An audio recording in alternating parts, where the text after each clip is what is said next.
Assalamualaikum warahmatullahi wabarakatuh. Eh, Salam sejahtera bagi kita semua. Salam Om Swastiastu, Namo Buddhaya, salam kebajikan. Sebelumnya, izinkan kami memperkenalkan dulu. Kami dari kelompok 12 ingin membacakan materi kami yang berjudul Managing Human Resource Globally. Sebelumnya, saya akan perkenalkan dulu anak-anak dari kelompok 12. Yang pertama ada teman saya Nur Safitri dengan NIM akhir 181. Yang kedua ada teman saya Arnolda Krispul dengan NIM akhir 0175 dan saya sendiri Ganjar Maulana dengan NIM akhir 207 dan teman saya Tri Firman Kalam R dengan NIM akhir 291. Masuki materi yang pertama akan dibawakan oleh Anandi Arnolda. Yang pertama itu ada manajemen sumber daya manusia dalam lingkungan global. Itu ada 5. Yang pertama, pentingnya HRM global itu banyak perusahaan kini beroperasi lintas negara. Lalu HRM itu juga harus menangani tantangan global seperti perbedaan budaya, hukum, dan biaya tenaga kerja. Contohnya itu seperti program Healthy Living American Express itu disesuaikan dengan kebutuhan lokal di setiap negara. Lalu yang kedua itu ada tantangan globalisasi dalam HRM. Nah, itu ada 4. Yang pertama pasar baru. Pasar baru ini di situ negaranya tuh berkembang menawarkan pasar pasar besar dan biaya rendah. Lalu yang kedua itu ada biaya tenaga kerja. Nah, di situ perusahaan pindah operasi ke negara dengan biaya tenaga kerja lebih murah. Contohnya seperti negara India. Lalu yang ketiga itu teknologi ya. Teknologi di situ mungkin memungkinkan kerjanya itu 24 jam non-stop di lintas zona waktu. Lalu yang terakhir itu ada perjanjian perdagangan. Nah, di situ ia mendorong kegiatan global melalui kesepakatan seperti NAFTA dan WTO. Lalu yang ketiga ada tuntutan baru pada HRM. Nah, di situ ada 3. Yang pertama, organisasi global memerlukan pegawai yang memahami hukum dan budaya lokal. Lalu yang kedua itu HR harus mempersiapkan manajer untuk penugasan internasional. Lalu yang ketiga, praktik HR perlu disesuaikan dengan lingkungan setempat meskipun kebijakan perusahaan bersifat global. Lalu yang keempat itu ada jenis negara dalam operasi global. Di situ juga ada 4. Yang pertama, parent country, itu negara tempat kantor pusat organisasi berada. Lalu yang kedua, ada host country, itu negara tempat fasilitas atau perusahaan beroperasi. Lalu yang ketiga ada third country, itu negara lain yang bukan parent maupun host. Lalu yang terakhir ada expatriates, itu karyawan yang ditugaskan bekerja di negara selain negara asal mereka. Lalu yang kelima ada praktik umum perekrutan global. Di situ juga ada 5. Yang pertama, perusahaan bisa memilih direktur, seperti warga negara parent country, warga negara host country seperti yang tadi, dan warga negara third country. Pilihan itu tergantung pada keterampilan yang tersedia dan strategi bisnis. Next.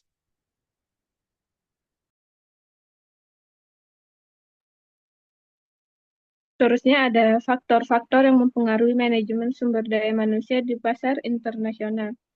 Yang pertama ada budaya. Pengaruh utama terhadap manajemen sumber daya manusia internasional adalah budaya nasional, tempat organisasi beroperasi.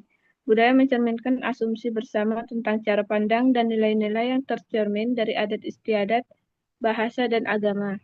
Budaya mempengaruhi hukum, sistem ekonomi, dan pendidikan yang membentuk praktik manajemen sumber daya manusia karena budaya menentukan efektivitas kebijakan HRM karena praktik yang berhasil di satu negara belum tentu berhasil di negara lain. Yang kedua ada tingkat pendidikan dan keterampilan. Semakin tingginya persaingan dalam bisnis, terutama dalam bisnis global, telah menuntut perusahaan untuk memiliki sumber daya manusia yang berkualitas tinggi. Peran sumber daya manusia dengan kualitas tinggi, terutama untuk posisi-posisi jabatan strategis, begitu penting karena dapat menentukan sejauh mana perusahaan mampu bersaing.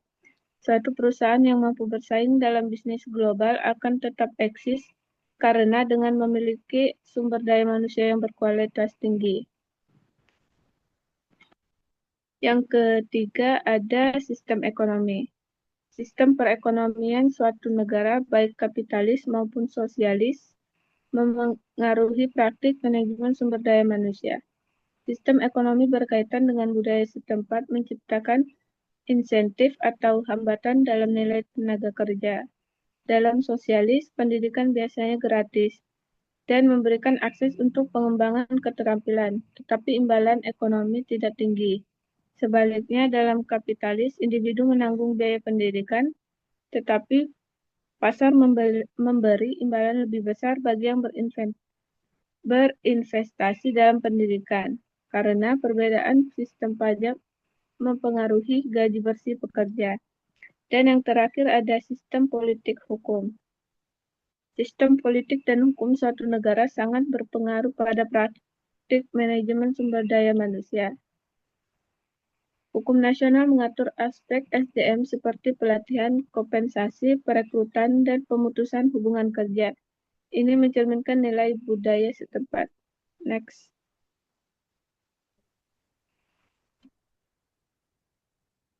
Selanjutnya adalah perencanaan SDM dalam ekonomi global. Uh, pada saat ini, kita akan membahas peran perencanaan sumber daya manusia dalam konteks global.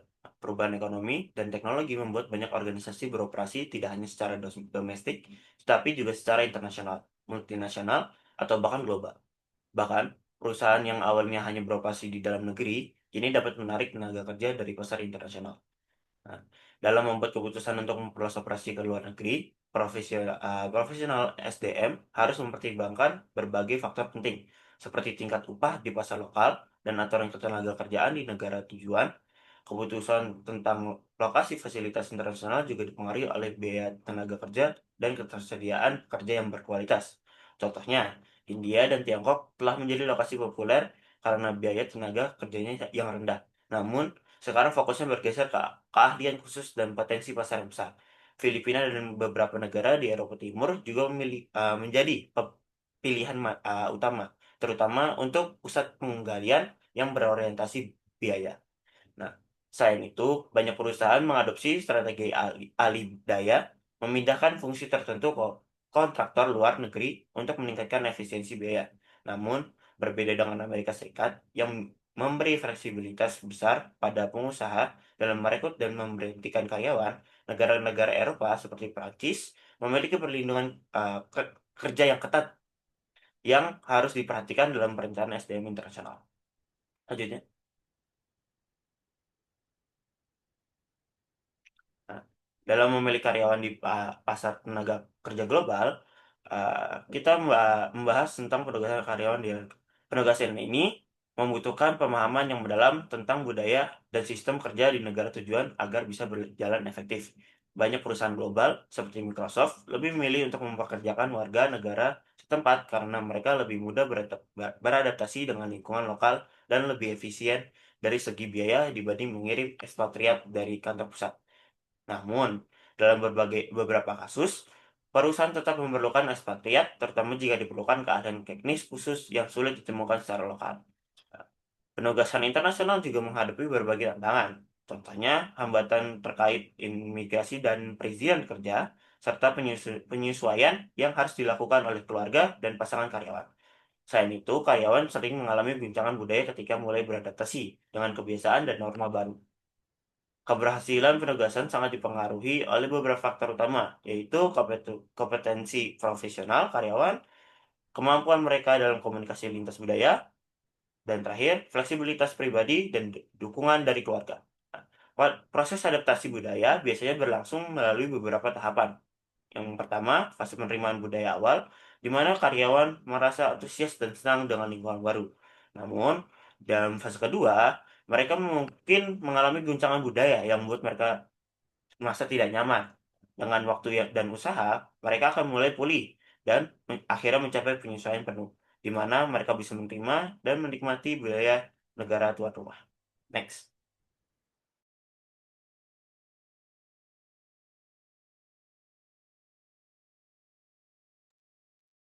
Seterusnya ada pelatihan dan pengembangan tenaga kerja global.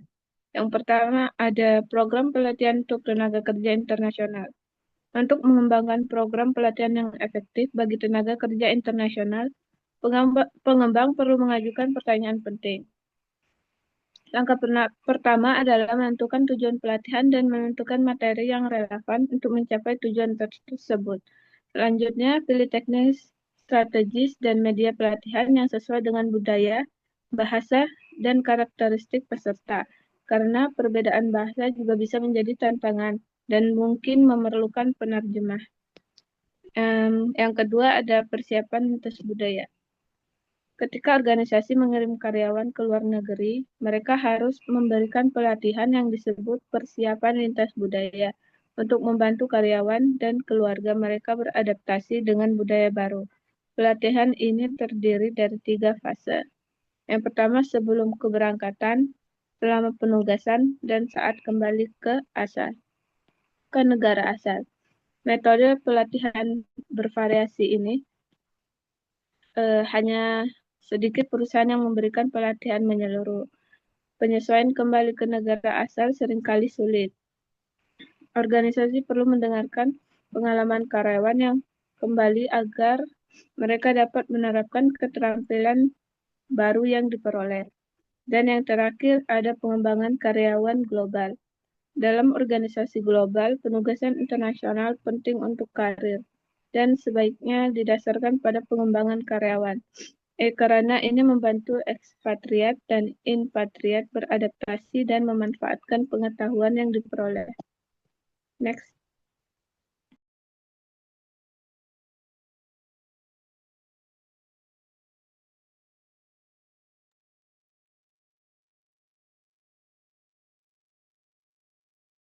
Ya baik, untuk selanjutnya ada manajemen kinerja di lintas negara. Nah, manajemen kinerja di lintas negara merujuk pada proses penilaian dan pengelolaan kinerja karyawan di berbagai negara dengan mempertimbangkan perbedaan budaya, praktik bisnis, dan persyaratan hukum yang berlaku di masing-masing negara. Meskipun prinsip dasar manajemen kinerja dapat diterapkan secara umum, metode yang efektif dalam satu negara mungkin tidak cocok dengan negara lain. Adapun beberapa faktor yang mempengaruhi hal tersebut, yaitu yang pertama itu ada perilaku yang dinilai. Jadi jenis perilaku yang dinilai dalam kinerja karyawan sangat dipengaruhi oleh budaya setempat. Contohnya, perusahaan seperti National Rental Car menggunakan skala penilaian berbasis perilaku yang menilai aspek seperti sikap ramah dan kemampuan menyelesaikan masalah. Lalu yang kedua itu ada standar budaya. Contohnya itu di Jepang. Perilaku sopan seperti cara membungkuk dan kontak mata sangat berarti. Sedangkan di Ghana, perilaku yang mencerminkan loyalitas dan memenuhi kewajiban lebih dihargai. Jadi hal ini menunjukkan bahwa organisasi perlu memahami norma-norma sosial yang berlaku di negara tempat mereka beroperasi. Lalu yang ketiga itu ada perubahan dinamis. Jadi mohon maaf, yang ketiga itu frekuensi pengukuran kinerja. Dengan adanya perubahan dinamis di kawasan yang berkembang pesat seperti Asia Tenggara, organisasi perlu memperbarui rencana kinerja lebih sering. Kecepatan perubahan dalam bisnis dan ekonomi lokal dapat memerlukan penyesuaian yang lebih cepat dalam penilaian kinerja. Lalu yang terakhir itu ada umpan balik. Jadi dengan adanya gaya umpan balik yang berbeda, eh, itu termasuk dalam salah satu aspek penting dalam manajemen kinerja, tetapi cara penyampaiannya dapat berbeda di berbagai negara. Seperti di Amerika Serikat, umpan balik langsung lebih umum, sedangkan di Meksiko, manajer diharapkan memberikan umpan balik positif sebelum membahas hal-hal yang perlu diperbaiki.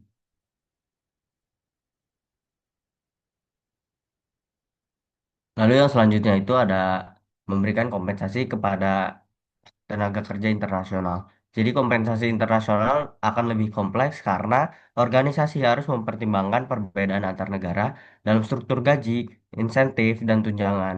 Dalam praktiknya, seperti perusahaan Johnson Johnson, mereka membuat strategi global dengan melibatkan perwakilan regional untuk menyesuaikan dengan kondisi lokal.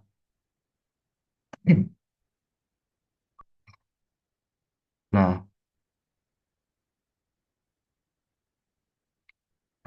di sini terdapat 3 komponen utama yaitu Yang pertama itu ada struktur gaji. Jadi struktur gaji itu mengatur bagaimana organisasi atau perusahaan menetapkan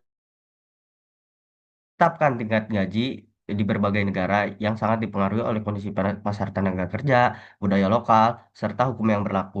Contohnya, kekurangan tenaga ahli di suatu negara menyebabkan gaji manajemen teknis menjadi sangat tinggi. Perusahaan juga harus menghadap, perusahaan juga mungkin menghadapi dilema dalam menentukan gaji ekspatriat, apakah berdasarkan standar negara asal, negara tujuan, atau kantor pusat. Lalu yang selanjutnya itu ada gaji insentif. Gaji insentif ini mencakup bonus dan opsi saham yang diberikan berdasarkan kinerja. Dan praktik ini berkembang secara berbeda di berbagai wilayah. Dengan Amerika Serikat lebih dulu mengadopsinya dibandingkan Eropa. Lalu yang terakhir itu ada tunjangan karyawan. Nah, tunjangan karyawan ini harus disesuaikan dengan nilai peraturan lokal, seperti cuti melahirkan yang wajib dibayar di beberapa negara dan perbedaan sistem pensiun antar negara.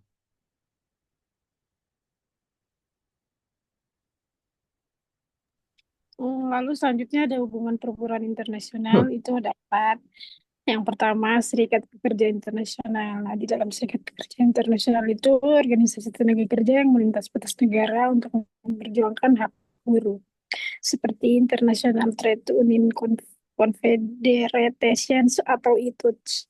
Lalu yang kedua itu isu yang dihadapi dalam hubungan perburuan internasional. Nah, itu ada tiga. Yang pertama itu standar tenaga kerja global yang berbeda-beda. Lalu yang kedua, praktik perburuan tidak adil di berbagai negara, jadi beberapa negara. Lalu yang ketiga, negosiasi multinasional antara perusahaan dan serikat pekerja global. Lalu yang keempat itu peran pemerintah dan lembaga internasional.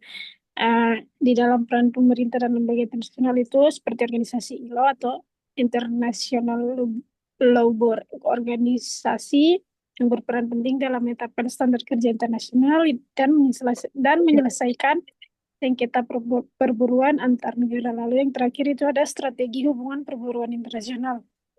Di dalam strategi hubungan perburuan internasional itu ada tiga. Yang pertama menghormati hukum lokal, yang kedua membangun komunikasi lintas budaya, lalu yang ketiga menyelaraskan tujuan perusahaan dan hak pekerja secara global.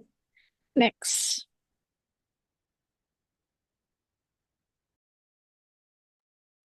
Lalu yang terakhir itu ada mengelola ekspatriat atau manajemen ekspatriat.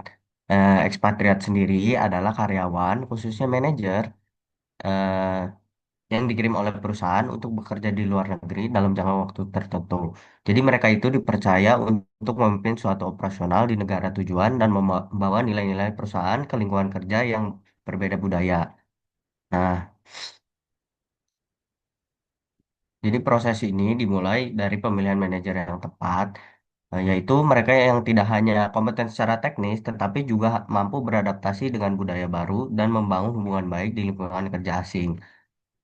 Lalu, setelah terpilih, ekspatriat perlu melalui persiapan yang mencakup pelatihan lintas budaya, informasi praktis seperti perumahan dan sekolah, pelatihan bahasa, serta pemilihan karir untuk memastikan kesiapan sebelum dan selama penugasan.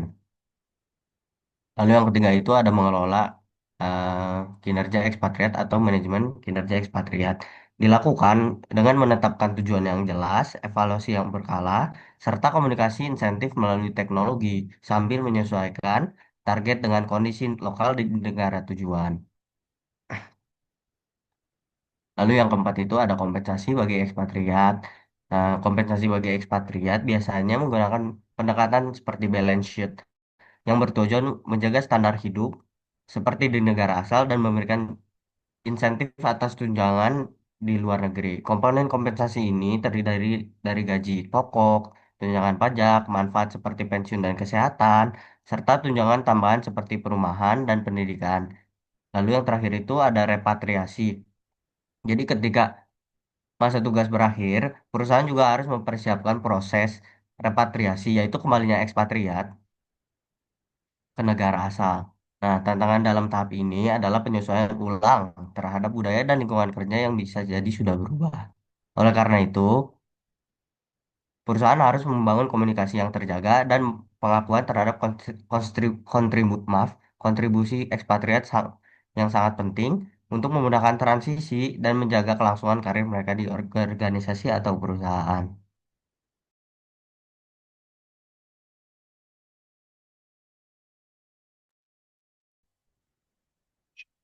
Dan yang terakhir ada kesimpulannya.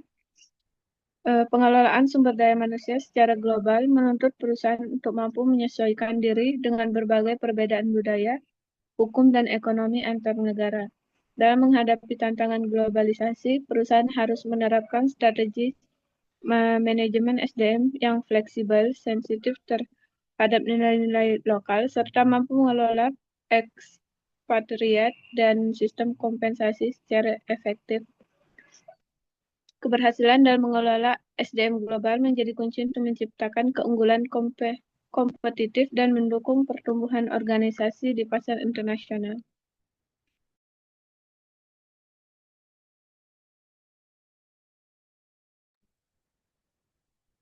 Terima kasih sudah menonton dan memperhatikan sampai akhir. Dan kami mohon maaf bila ada perkataan dan perbuatan yang salah.